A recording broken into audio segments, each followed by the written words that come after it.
And simulation is, of course, there's a domain gap in the simulation. That's not the real world. It's slightly something different. But with a powerful enough neural net, you need the domain gap can be bigger, I think, because the neural net will sort of understand that even though it's not the real world, it like has all this high level structure that I'm supposed to be able to like learn from. So the neural net will actually, it will be able to leverage the synthetic data better. Yes.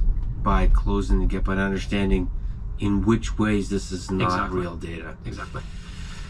Ready to do better questions next time. That was a question, but no, I'm just kidding. All right. So is it possible, do you think, speaking of MNIST, to construct neural nets and training processes that require very little data? So we've been talking about huge data sets like the internet for training. I mean, one way to say that is, like you said, like the querying itself is another level of training, I guess, and that requires a little data. Yeah. But do you see any value in doing research and kind of going down the direction of, can we use very little data to train, to construct a knowledge base? 100%. I just think like at some point you need a massive data set. And then when you pre-train your massive neural net and get something that, you know, is like a GPT, to be very efficient at training any arbitrary new task. So a lot of these GPTs, you know, you can do tasks like sentiment analysis or translation or so on, just by being prompted with very few examples. Here's the kind of thing I want you to do. Like, here's an input sentence, here's the translation into German. Input sentence, translation to German. Input sentence, blank, and the neural net will complete the translation to German just by looking at sort of the example you've provided. And so that's an example of a very few shot learning in the activations of the neural net instead of the weights of the neural net. And so I think basically, just like humans, neural nets will become very data efficient at learning any other new task. But at some point, you need a massive data set to pre-train your network. Do you get that? And probably we humans have something like that. Do we have something like that? Do we have a passive, in the background model constructing thing that just runs all the time in a self-supervised way? We're not conscious of it. I think humans definitely. I mean, obviously, we have we learn a lot during our lifespan, but also we have a ton of hardware that helps us at initialization, coming from sort of evolution. And so I think that's also a really big component. A lot of people in the field, I think they just talk about the amounts of like seconds and the, you know, that a person has lived, pretending that this is a tabula rasa, sort of like a zero initialization of a neural net. And it's not. Like, you can look at a lot of animals, like for example, zebras. Zebras get born and they see and they can run. There's zero training data in their lifespan. They can just do that. So somehow, I have no idea how, evolution has found a way to encode these algorithms and these neural net initializations that are extremely good into ATCGs. And I have no idea how this works, but apparently it's possible, because here's a proof by existence. There's something magical about going from a single cell to an organism that is born to the first few years of life. I kind of like the idea that the reason we don't remember anything about the first few years of our life is that it's a really painful process. Like, it's a very difficult, challenging training process. Yeah. Like, intellectually. Like, and maybe, I mean, why don't we remember any of that? There might be some crazy training going on, and maybe that's the background model training that is very painful. And so it's best for the system, once it's trained, not to remember how it's constructed. I think it's just like the hardware for long-term memory is just not fully developed. Sure. I kind of feel like the first few years of infants is not actually like learning; it's brain maturing. Yeah. We're born premature. There's a theory along those lines because of the birth canal and the swelling of the brain, and so we're born premature. And then the first few years, we're just the brain's maturing, and then there's some learning eventually. That's my current view on it. What do you think? Do you think neural nets can have long-term memory? Like, that approaches something like humans. Do you think there needs to be another meta architecture on top of it to add something like a knowledge base that learns facts about the world and all that kind of stuff? Yes, but I don't know to what extent it will be explicitly constructed. It might take unintuitive forms where you are telling the GPT, like, hey, you have a declarative memory bank to which you can store and retrieve data from, and whenever you encounter some information that you find useful, just save it to your memory bank. and here's an example of something you have retrieved, and here's how you say it, and here's how you load from it. You just say load, whatever, you teach it in text in English, and then it might learn to use a memory bank from that. Oh, so so the neural net is the architecture for the background model, the base thing, and then Yeah. everything else is just on top of it. That's So it's pretty not just easy text, too. right? It's you're giving it gadgets and gizmos. So you're teaching it some kind of a special language by which it can save arbitrary information and retrieve it at a later time. Yeah. And you're telling it about these special tokens and how to arrange them to use these interfaces. It's like, hey, you can use a calculator. Here's how you use it. Just do 5, 3 plus 4, 1 equals. And when equals is there, a calculator will actually read out the answer, and you don't have to calculate it yourself.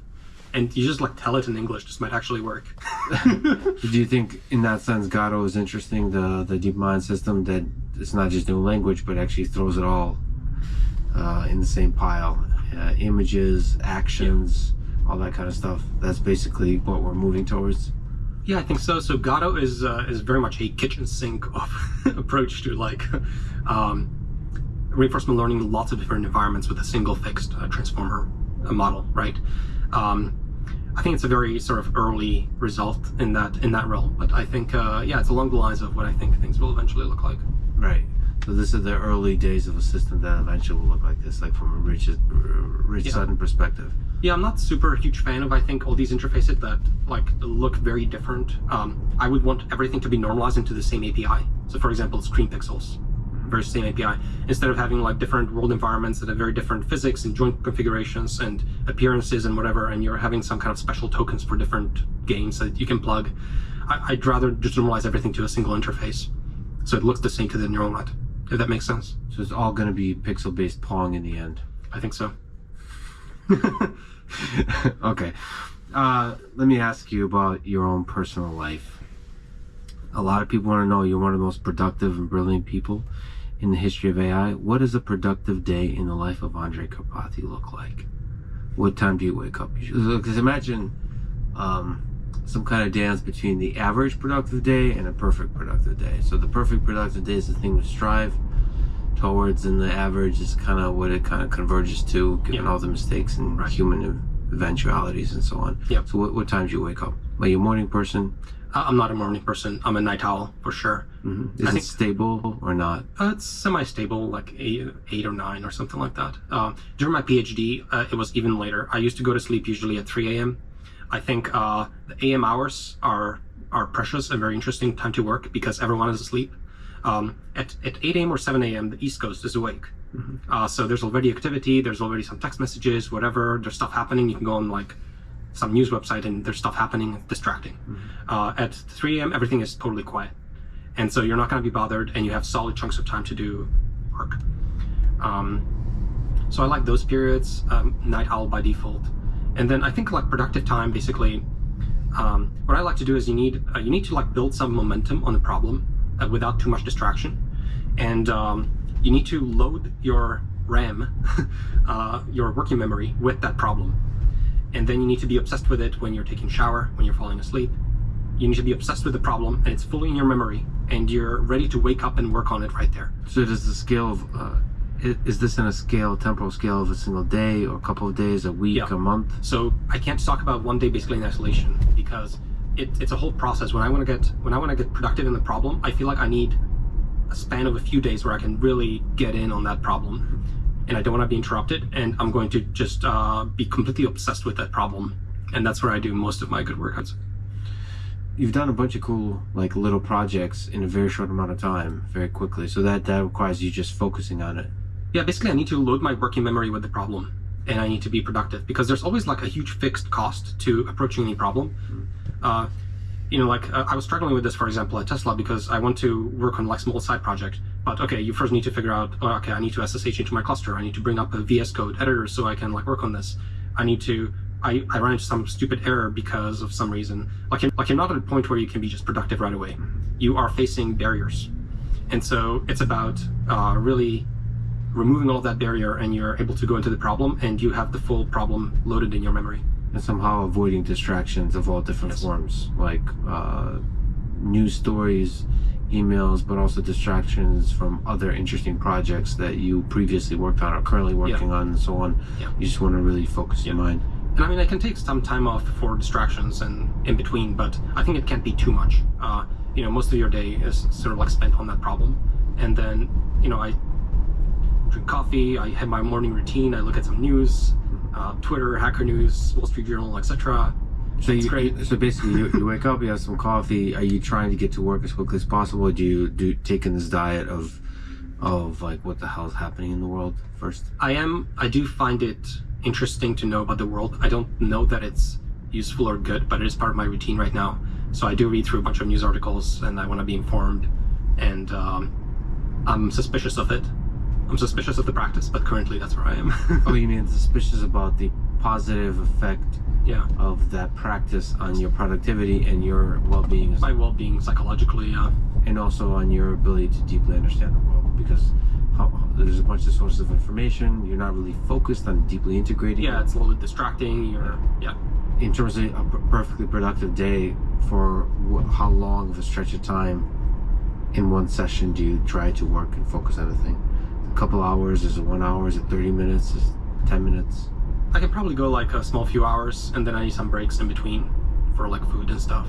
And but I think like it's still really hard to accumulate hours. I was using a tracker that told me exactly how much time I spent coding any one day, and even on a very productive day, I still spent only like 6 or 8 hours. Yeah. And it's just because there's so much padding, commute, talking to people, food, etc. There's like the cost of life, just living and sustaining and homeostasis, and just maintaining yourself as a human is very high. And that there seems to be a desire within the human mind to participate in society that creates that padding. Yeah. Because the most productive days I've ever had is just completely from start to finish, just tuning out everything. Yeah. And just Yes. sitting there. And then you could do more than 6 and 8 hours. Yeah. Is there some wisdom about what gives you strength to do like tough days of long focus? Yeah, just like whenever I get obsessed about a problem, something just needs to work, something just needs to exist. It needs to exist, and so you're able to deal with bugs and programming issues and technical issues and design decisions that turn out to be the wrong ones. You're able to think through all of Yeah. that, given that you want Yeah. a thing to exist. Yeah, it needs to exist. And then I think to me also a big factor is, are other humans are going to appreciate it? Are they going to like it? That's a big part of my motivation. If I'm helping humans and they seem happy, they say nice things, they tweet about it or whatever, that gives me pleasure because I'm doing something useful. So like you do see yourself sharing it with the world, like whether Yeah. it's on GitHub or blog posts or through videos. Yeah, I was thinking about it. Like, suppose I did all these things but did not share them, I don't think I would have the same amount of motivation that I can build up. You enjoy the feeling of other people gaining value and happiness from the stuff that you've created. Yeah. What about diet? Is there? I saw you played with intermittent fasting. Do you fast? Does that help? With everything. You played with the things you played. What's been most beneficial to your ability to mentally focus on a thing, and just mental productivity and happiness? You still fast? Yeah, I still fast, but I do intermittent fasting. But really what it means at the end of the day is I skip breakfast. Yeah. So I do 18-6 roughly by default when I'm in my steady state. If I'm traveling or doing something else, I will break the rules. But in my steady state, I do 18-6. So I eat only from 12 to 6. Not a hard rule, and I break it often, but that's my default. And then, I've done a bunch of random experiments. For the most part right now, where I've been for the last year and a half, I want to say, is plant-based or plant-forward. I heard plant-forward. It sounds better. Yeah, exactly. I don't actually know what the difference is, but it sounds better in my mind. But it just means I prefer plant-based food. And Raw or cooked? Or I prefer cooked and plant-based. so plant-based. Forgive me, I don't actually know how wide the category of plant entails. Well, plant-based just means that you're not like a militant about it, chickpeas, and you like- can flex, Yeah. and you just prefer to eat plants, and you're not trying to influence other people. And if you come to someone's house party and they serve you a steak that they're really proud of, you will eat it. Yes. Right. It's So you're just not like, judgmental. Oh, that's beautiful. I mean, that's I'm the flip side of that, but I'm very sort of flexible. Have you tried doing one meal a day? I have accidentally, not consistently, but I've accidentally had that. I don't like it. I think it makes me feel not good. It's too much of a hit. Yeah. And so currently I have about 2 meals a day, 12 and 6. I do that nonstop. I'm doing it now. do it 1 meal a day. Okay. It's interesting. It's an interesting feeling. Have you ever fasted longer than a day? Yeah, I've done a bunch of water fasts because I was curious what happens. What happened? Anything interesting? Yeah, I would say so. I mean, what's interesting is that you're hungry for 2 days, and then starting day 3 or so, you're not hungry. It's like such a weird feeling because you haven't eaten in a few days and you're not hungry. Isn't that weird? It's really weird. One of the many weird things about human biology. Yeah. It figures something out. It finds another source of energy or something like that, or relaxes the system. I don't know how that works. The body is like, you're hungry, and then it just gives up. It's like, okay, I guess we're fasting now. There's nothing. And then it's just kind of like focuses on trying to make you not hungry, and not feel the damage of that, and trying to give you some space to figure out the food situation. So are you still to this day most productive at night? I would say I am, but it is really hard to maintain my PhD schedule. Especially when I was, say, working at Tesla and so on, it's a non-starter. But even now, like, people want to meet for various events. Society lives in a certain period of time, and you sort of have to, like, work with that. It's hard to, like, do a social thing and then after that return and do work. Yeah, it's just really hard. That's why when I do social things, I try not to do too much drinking so I can return and continue doing work. Yeah. But at Tesla, is there convergence? Not Tesla, but any company, is there a convergence towards a schedule, or is there more? Is that how humans behave when they collaborate? I need to learn about this. Yeah. Do they try to keep a consistent schedule where you're all awake at the same time? I mean, I do try to create a routine, and I try to create a steady state in which I'm comfortable in.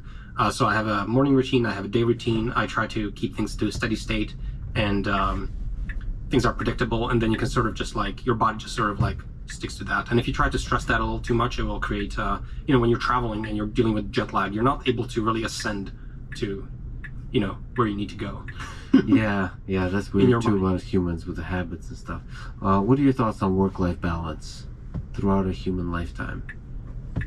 So Tesla in part was known for sort of pushing people to their limits in terms of what they're able to do, in terms of what they're trying to do, in terms of how much they work, all that kind of stuff.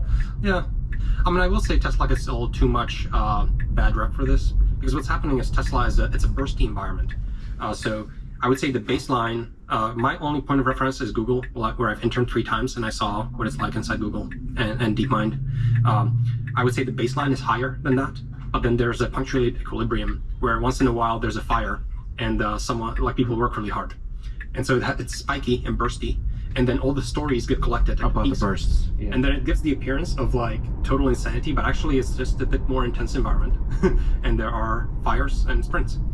And so I think, definitely though, I would say it's a more intense environment than something you would get at Google. But in your personal, forget all of that, just in your own personal life, what do you think about the happiness of a human being, a brilliant person like yourself, about finding a balance between work and life, or is such a thing not a good thought experiment?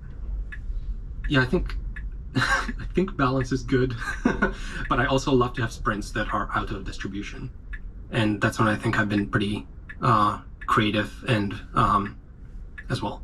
So sprints out of distribution means that most of the time you have a quote unquote balance. I have balance most of the time, but I like being obsessed with something once in a while. Once in a while is what? Once a week, once a month, once a year? Yeah, probably like say once a month or something. Yeah.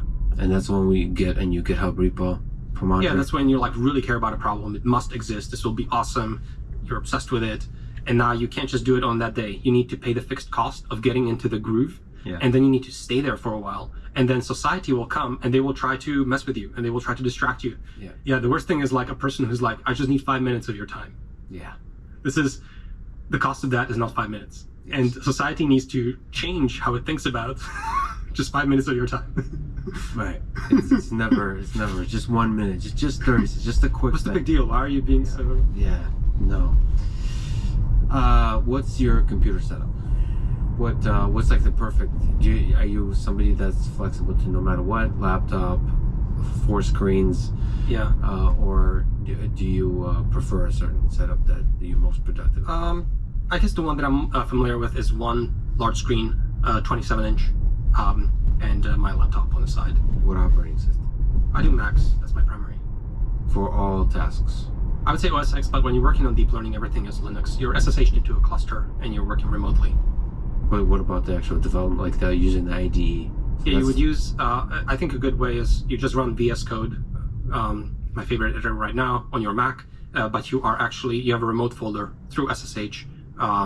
So the actual files that you're manipulating are on the cluster somewhere else. So what's the best IDE? VS Code. What else do people use? So I use Emacs still. That's cool. So it may be cool. I don't know if it's maximum productivity. So what do you recommend in terms of editors? You worked with a lot of software engineers. Editors for Python, C++, machine learning applications. I think the current answer is VS Code. Currently, I believe that's the best IDE. It's got a huge amount of extensions. It has GitHub Copilot integration, which I think is very valuable. What do you think about the Copilot integration? I was actually, I got to talk a bunch with Guido Narasim, who's the creator of Python, and he loves Copilot. He programs a lot with it. Yep. Do you? Yeah, I use Copilot. I love it. And it's free for me, but I would pay for it. Yeah, I think it's very good. And the utility that I found with it I would say there's a learning curve, and you need to figure out when it's helpful and when to pay attention to its outputs, and when it's not going to be helpful, where you should not pay attention to it. Because if you're just reading its suggestions all the time, it's not a good way of interacting with it. But I think